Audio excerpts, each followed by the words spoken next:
शक्ति प्रचोदयात्।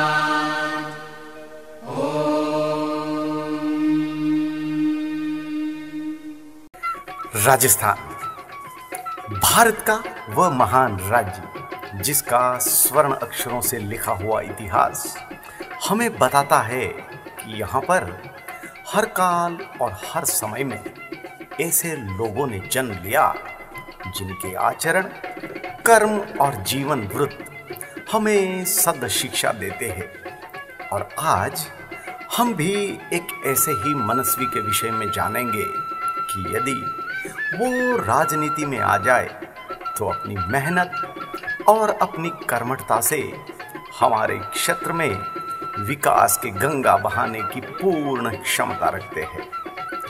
जोधपुर जिले की चेराई के पास स्थित डऊकियों की ढाणी महादेव नगर में एक धर्मपारायण दंपत्ति श्रीमान हरकाराम जी एवं श्रीमती स्वर्गीय राई देवी जी पूर्ण मेहनत के साथ किसानी करते।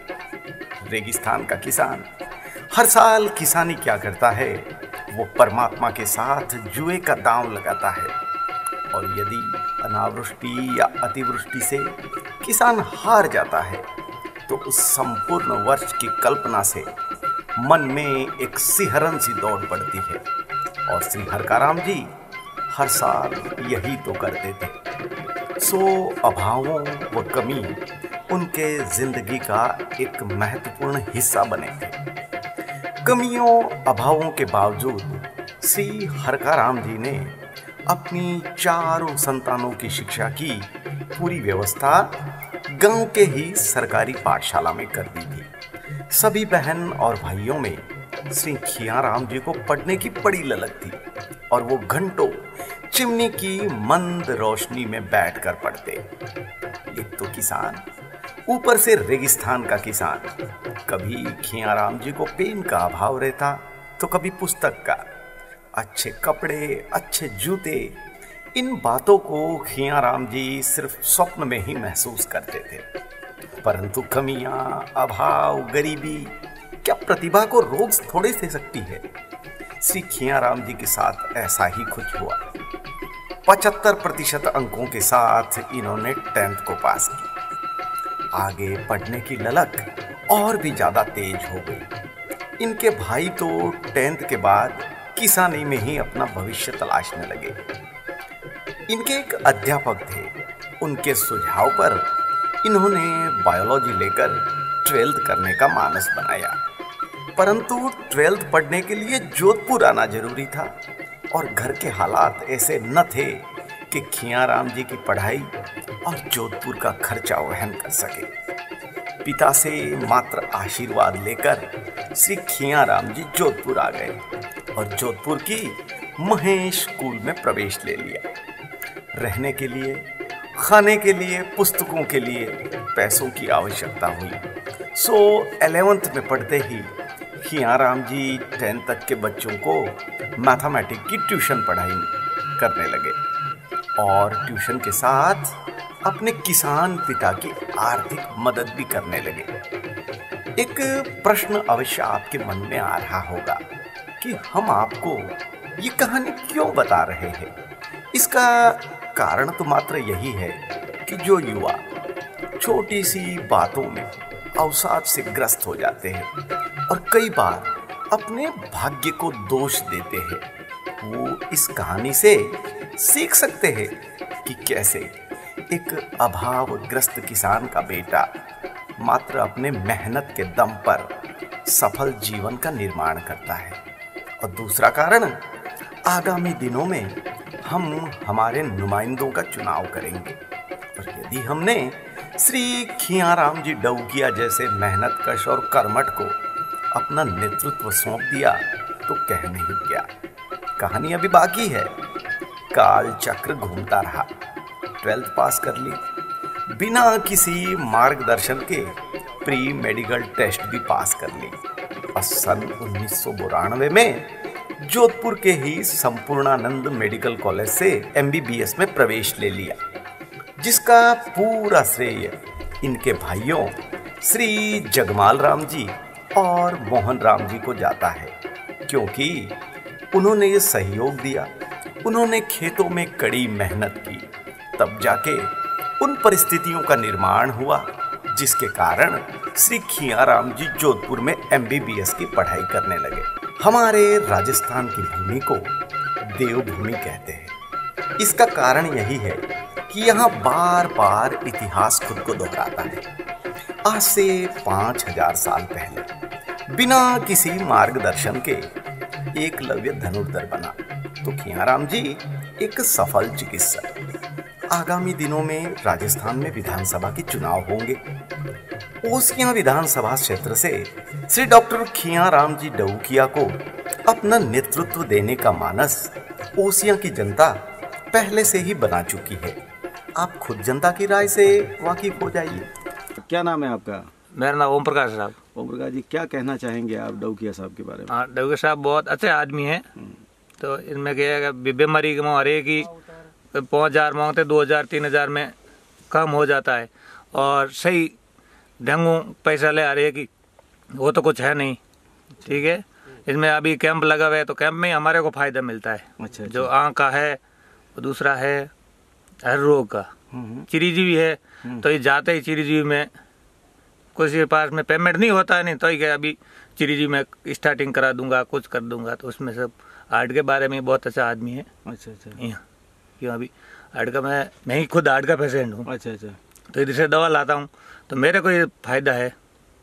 तो क्या कहना चाहेंगे आप? ऐसे व्यक्ति विधायक बने आपके? ऐसे व्यक्ति विधायक बन जाए तो किसान के लिए फायदा है फुल। हमारे क्या फायदा हो सकता है? क्या फायदा है कि हर एक बीमारी के लिए, कैसी बीमारी, आँख वो कुछ वो, एक तो ये खुद है तो जहाँ कैंप लगाते हैं तो हमारे को फुल फायदा मिलता है।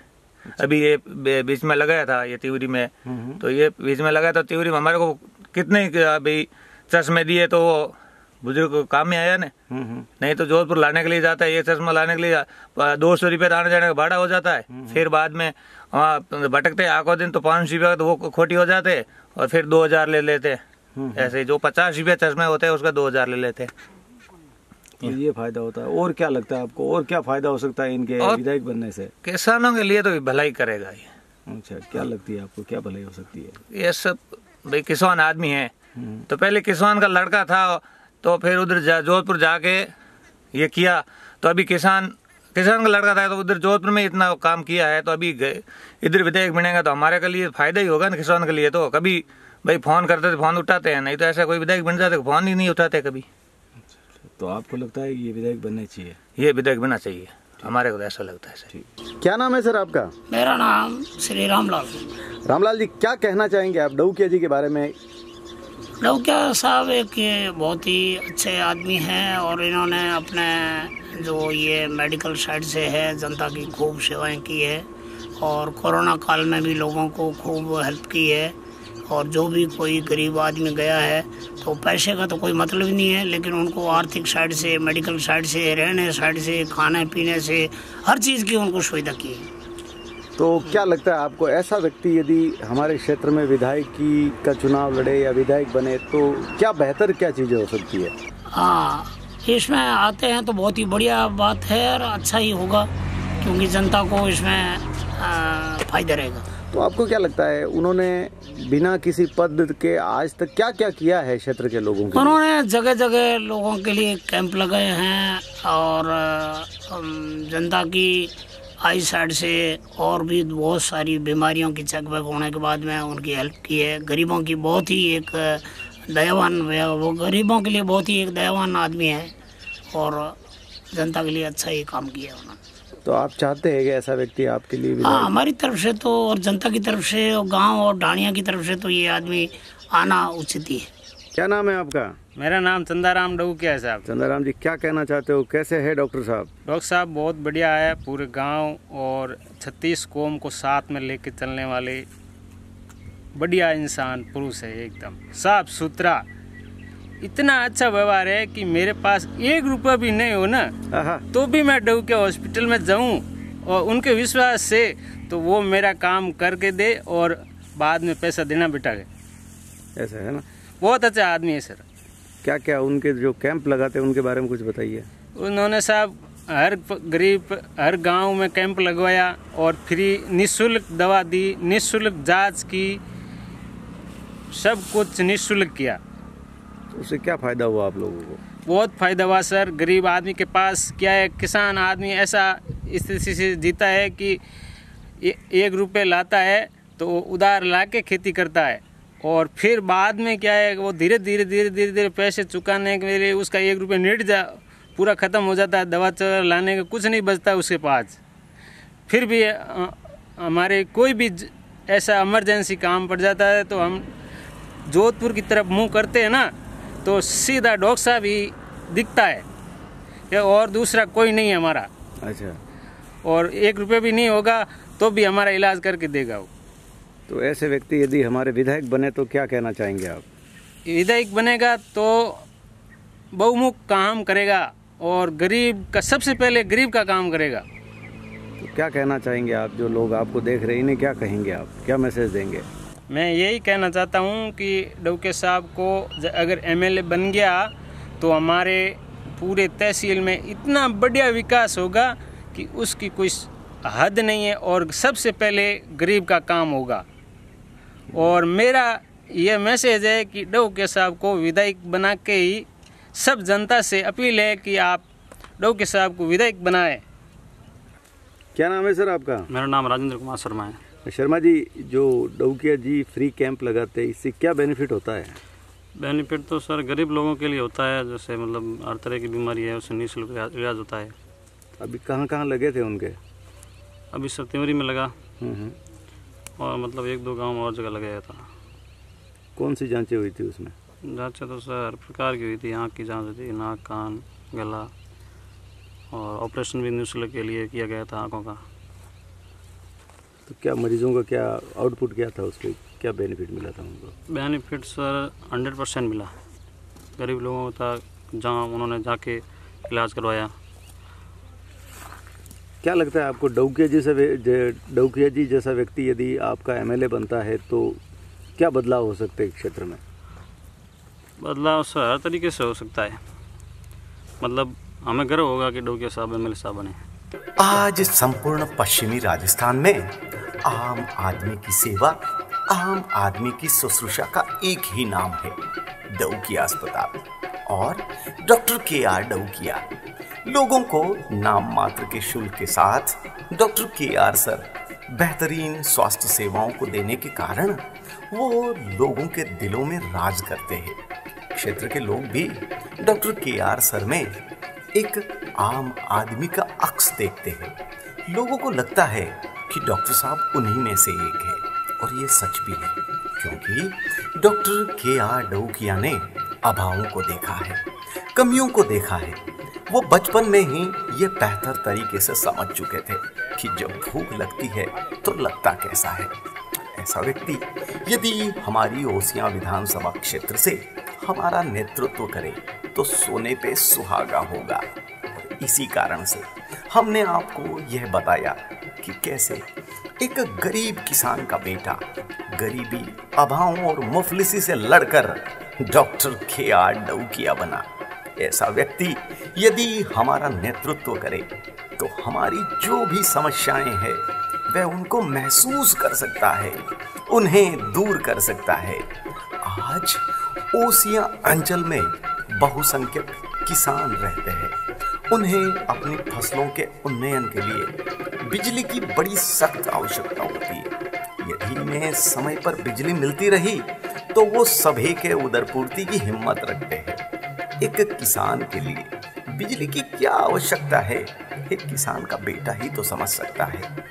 आज भारतीय जनता पार्टी वह पार्टी है जिसे हम यदि उत्कर्ष, विकास और तरक्की की परिभाषा कहें तो कोई अतिशयोक्ति नहीं होगी। यशस्वी प्रधानमंत्री श्री नरेंद्र मोदी जी के नेतृत्व में भारतीय जनता पार्टी ने उन कार्यों को किया जो बड़े आवश्यक थे।